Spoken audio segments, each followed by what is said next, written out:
नहीं है। जवाब होगा सिलिकॉन अर्धचालक है, जर्मेनियम अर्धचालक है, पारा जो है वो अर्धचालक नहीं है।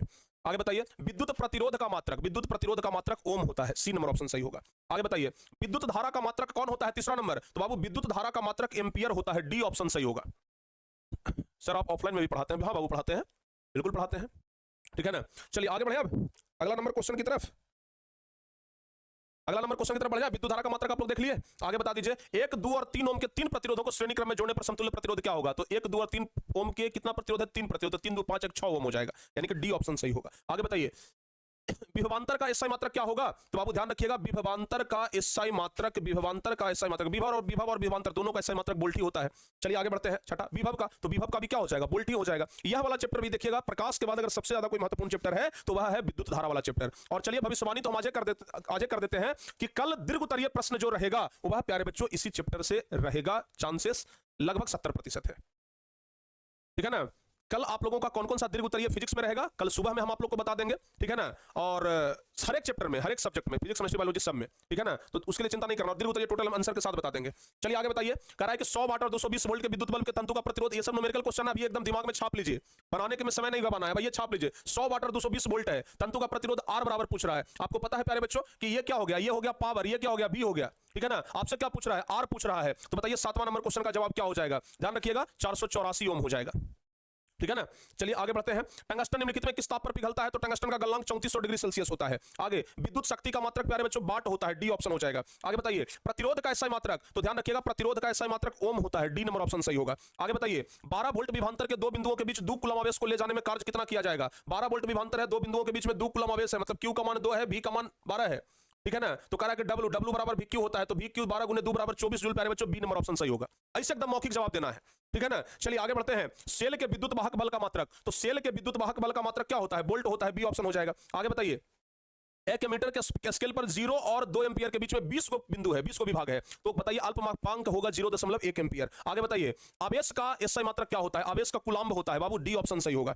आगे बताइए जब किसी चालक तार से विद्युत धारा प्रवाहित होती है तो गतिशील कण क्या होता है, जब किसी चालक तार से विद्युत धारा प्रवाहित होगा तो गतिशील कण इलेक्ट्रॉन होता है, बाबू डी नंबर ऑप्शन हमारा सही जवाब हो जाएगा। आगे बता दीजिए निम्नलिखित में कौन विद्युत का सुचालक है, 16 नंबर, तो ध्यान रखिएगा विद्युत का सुचालक कौन है, 16, विद्युत का सुचालक 16 नंबर, तो सुचालक में क्या हो जाएगा, ग्रेफाइट क्या है, विद्युत का सुचालक है, ग्रेफाइट क्या है, विद्युत का सुचालक है। आगे बता दीजिए विभवांतर का एसआई मात्रक वोल्ट होता है, सी नंबर ऑप्शन सही होगा। चलो बाबू आगे बढ़ते हैं। कह रहा है विद्युत बल्ब का तंतु किस धातु का बना होता है, तो विद्युत बल्ब का तंतु जो है ना टंगस्टन का बना होता है। आगे बता दीजिए 10 ओम और 20 ओम के दो प्रतिरोधों को श्रेणी क्रम में जोड़ा जाएगा तो टोटल वैल्यू हो जाएगा 30 ओम। चलिए आगे बताइए किसी बल्ब से 220 वोल्ट पर 2 एम्पीयर की धारा प्रवाहित होती है, फिलामेंट का प्रतिरोध आर बराबर तो होता है V बराबर IR, एकदम मन में कैलकुलेट करिए, V बराबर IR, तो I बराबर V बटे R, V है बाबू 220, R का मान निकालना है, देखिए V बराबर IR, तो I बराबर हो जाएगा V बटे R, नहीं R बराबर निकालना है ना, R बराबर तो V बटे I, V का मान 220 बटा 2 हो जाएगा, तो क्या हो जाएगा 110 ओम, यानी कि डी नंबर ऑप्शन सही जवाब हो जाएगा, ठीक है ना। आगे बताइए बैटरी से दिष्ट धारा प्रवाहित होता है, डीसी करंट, अगर पूछेगा कि बैटरी से किस प्रकार का धारा प्रवाहित होता है तो दिष्ट धारा 21 का बी ऑप्शन, बाबू ध्यान रखिएगा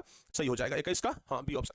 चलिए 22वां नंबर क्वेश्चन आप लोग बता दीजिए। कह रहा है अमीटर को विद्युत परिपथ में कैसे जोड़ा जाता है, तो अमीटर को श्रेणी क्रम में, वोल्टमीटर को समांतर क्रम में, याद रखिएगा वोल्टमीटर को समांतर क्रम में बी ऑप्शन होगा। आगे बता दीजिए विभवांतर मापने वाले यंत्र को वोल्टमीटर कहा जाता है। आगे बता दीजिए 1 वोल्ट बराबर क्या होता है बाबू, तो याद रखिएगा जूल, ये जूल पर कूलम्ब, 25वां का बी ऑप्शन, 25 का बी नंबर ऑप्शन ध्यान रखिएगा, जूल पर कूलम्ब होता है, क्लियर। चलिए आगे बढ़ते हैं।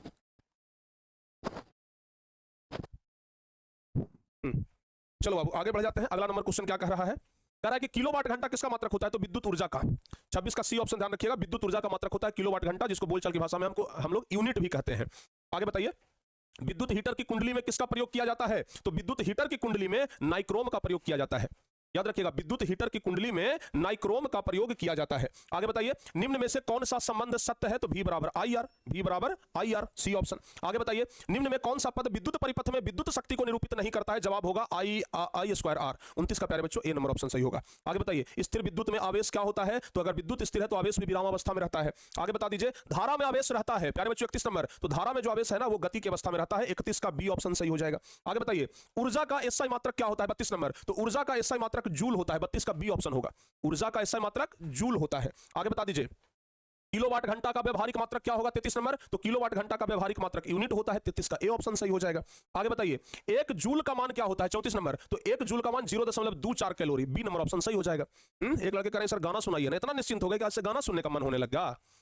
ए भाई अभी तो एक साइंसवा बचले है जी, साइंस बचा हुआ है। साइंस कहेगा कि हमको फ्लावर समझे हो क्या, मैं फायर हूं फायर, इसलिए साइंस को फ्लावर मत समझिए, साइंस को फायर समझिए। चलो अब आगे बढ़ते हैं। शुष्क सेल में ऋण इलेक्ट्रोड किस धातु का होता है? तो शुष्क सेल में ऋण इलेक्ट्रोड जस्ता का होता है। आगे शुष्क सेल में धन इलेक्ट्रोड किस धातु का होता है? तो धन इलेक्ट्रोड कार्बन का होता है। आगे बताइए, किसी कुंडली का प्रतिरोध ज्ञात करने का सूत्र V बराबर IR, तो R बराबर V बटे I। बाबू बी ऑप्शन क्या हो जाएगा सही जवाब। आगे बताइए, बिजली के फ्यूज का तार बना होता है तांबा और टीन के मिश्र धातु का, यानी कि 38 का ध्यान रखिएगा, C नंबर ऑप्शन सही होगा। आगे बता दीजिए, कह रहा है कि एक इलेक्ट्रॉन वोल्ट बराबर 1.6 गुने 10 के पावर -19 जूल होता है। 39 का A नंबर ऑप्शन सही होगा। आगे बता दीजिए, अगर Q आवेश विभवांतर V से प्रवाहित हो तो किया गया कार्य W बराबर VQ होता है प्यारे बच्चों, क्या हो जाएगा VQ, यानी कि C नंबर ऑप्शन सही होगा। ये सब फॉर्मूला है और फॉर्मूला आप लोग याद रखिएगा। चलिए आगे बताइए, किसी चालक का प्रतिरोध निर्भर करता है, किसी चालक का प्रतिरोध चालक की लंबाई पर, चालक के अनुप्रस्थ काट के क्षेत्रफल पर और चालक की प्रकृति पर। जवाब होगा उपर्युक्त सभी पर। आगे बता दीजिए, जिन पदार्थों में विद्युत मुक्त रूप से प्रवाहित होती है उन्हें क्या कहते हैं? तो जिन पदार्थों में विद्युत मुक्त रूप से प्रवाहित होती है उन्हें विद्युत चालक कहते हैं। 42 का बाबू C नंबर ऑप्शन सही होगा। आगे बताइए, जिन पदार्थों से विद्युत प्रवाह आसानी से नहीं होता है उसे विद्युत रोधी कहा जाता है। अगर विद्युत प्रवाह आसानी से हो जाए तो चालक, विद्युत प्रवाह आसानी से ना हो तो विद्युत रोधी, याद रखिएगा। आगे बताइए, विद्युत प्रवाह की दिशा मानी जाती है, विद्युत प्रवाह की दिशा होती है धन टर्मिनल से ऋण टर्मिनल की ओर। अगला नंबर क्वेश्चन, एकांक समय में विद्युत आवेश के परिमाण के प्रवाह को क्या कहा जाता है? एकांक समय में विद्युत आवेश के परिमाण के प्रवाह को, यानी विद्युत आवेश के सतत प्रवाह को क्या कहते हैं? विद्युत धारा कहते हैं, याद रखिएगा। आगे बताइए, किसी तार से विद्युत धारा प्रवाहित होती है तो तार के प्रत्येक बिंदु से कितना इलेक्ट्रॉन अपवाहित होती है? बाबू 46 नंबर क्वेश्चन बता दीजिए। जवाब होगा 1.6 गुने 10 के पावर -19। आगे बताइए, किसी विद्युत लैंप के तंतु से 0.4 एम्पीयर की धारा प्रवाहित होती है। देख लो बाबू, ये वाला वैल्यू याद कर लीजिएगा। अगर प्यारे बच्चे कोई विद्युत है, कोई विद्युत का बॉल है और उसका जो तंतु है उससे 0.4 एम्पीयर की धारा, यानी कि I का मान आपका दिया हुआ है 0.4 एम्पीयर। कह रहा है कि अगर लैंप कितना घंटा तक जला? 3 घंटा, यानी T का मान दिया हुआ है 180 सेकंड। 3 घंटा है ना जी, 3 घंटा तक प्रकाश देता है तो परावर्तित आवेश क्या होगा? 3 घंटा मतलब 1 घंटा में होता है 3600 सेकंड, तो 3 घंटा में हो जाएगा 3600 गुने 3। ध्यान रखिएगा कितना हो जाएगा? 3600 गुने 3 हो जाएगा। तो कह रहा है कि प्रवाहित आवेश Q का मान कितना हो जाएगा? तो बाबू 47 नंबर क्वेश्चन को अगर आप कैलकुलेट करिएगा तो इसका वैल्यू आएगा 4320 कूलम। कितना आएगा? 4320 कूलम आएगा, ध्यान रखिएगा। कितना आएगा जी? 4320 कूलम आएगा, इसको आप लोग ध्यान रखिएगा। याद रहेगा बाबू कितना? 4320 कूलम। देखिए 4320 कूलम आएगा, 3600 गुना 3, 3600 गुना 3 बराबर कितना हो गया? इतना और भागा फिर इसमें करेंगे ना, डिवाइडेड बाई कहाँ गया जी? डिवाइडेड बाई 0.4, 27,4320 कूलम क्यू बराबर बाबू ध्यान रखिएगा ए ऑप्शन ही होगा। 47 का ए ऑप्शन ही हो जाएगा, ठीक है ना, ध्यान रखिएगा। चलिए आगे बढ़ते हैं, कैलकुलेटर पर थोड़ा ऊपर नीचे हो गया भाई। आगे बढ़ते हैं, अगला नंबर क्वेश्चन बताइए। कह रहा है किसी विद्युत परिपथ में परिपथ के प्रतिरोध को परिवर्तित करने के लिए किस युक्ति का उपयोग किया जाता है? अगर परिपथ का प्रतिरोध है और उसको अगर परिवर्तित करना है तो किसका उपयोग करेंगे? तो ध्यान, ठीक है बाबू, तो कैसे करेंगे? किसी विद्युत परिपथ में परिपथ के प्रतिरोध को परिवर्तित करने के लिए किस युक्ति का उपयोग करेंगे? याद रखिएगा धारा नियंत्रक का। बाबू C नंबर ऑप्शन क्या हो जाएगा सही जवाब। आगे बता दीजिए, कह रहा है कोई विद्युत बल्ब 220 वोल्ट के जनित्र से संयोजित है, यदि बल्ब से 0.50 विद्युत धारा प्रवाहित होती है तो बल्ब की शक्ति कितना होगा? कह रहा है कि कोई विद्युत बल्ब 220 वोल्ट के जनित्र से संयोजित है, यदि बल्ब से 0.50 एम्पीयर की धारा प्रवाहित होती है तो बल्ब की शक्ति पावर P बराबर आपसे पूछा जा रहा है बाबू, ठीक है ना। तो क्या हो जाएगा? 220 है तो 49वां नंबर हो जाएगा, P बराबर VI होता है, ठीक है ना। तो 110 वोल्ट हो जाएगा, D नंबर ऑप्शन सही हो जाएगा, ठीक है। चलो बाबू आगे बढ़ते हैं। किसी विद्युत बल्ब के तंतु से 0.5 एम्पीयर विद्युत धारा 10 मिनट तक प्रवाहित होती है। धारा का मान प्यारे बच्चों I का मान दिया हुआ है 0.5 एम्पीयर, टाइम दिया हुआ है 600 सेकंड। तो कह रहा है कि प्रवाहित विद्युत आवेश Q बराबर आपसे पूछ रहा है, तो 600 इंटू 0.5 करेंगे तो 50वां नंबर क्वेश्चन का आ जाएगा 300 कूलम। चूंकि प्यारे बच्चे Q बराबर IT, तो 600 गुने 0.5 तो करेंगे तो 300 आ जाएगा, 300 कूलम।